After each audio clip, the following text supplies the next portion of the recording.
বন্ধুরা, স্ক্রিনের ছবিতে একজন ম্যাডাম ও তার 3 জন স্টুডেন্টকে দেখতে পাচ্ছ।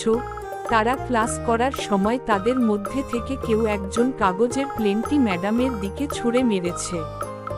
এখন ছবিটি ভালো করে দেখে তোমাদেরকে বলতে হবে এখানে কে প্লেনটি ম্যাডামের দিকে ছুঁড়ে মেরেছে।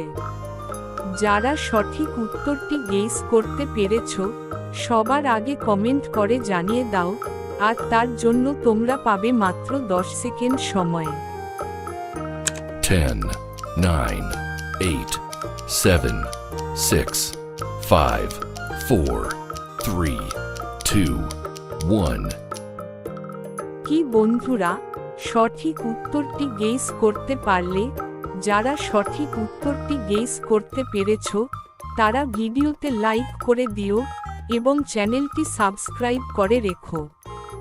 বন্ধুরা, এখানে সঠিক উত্তরটি হলো 3 নম্বর, কারণ তোমরা দেখো কাগজের প্লেনের রং আর 3 নম্বর স্টুডেন্টের খাতার রং একই।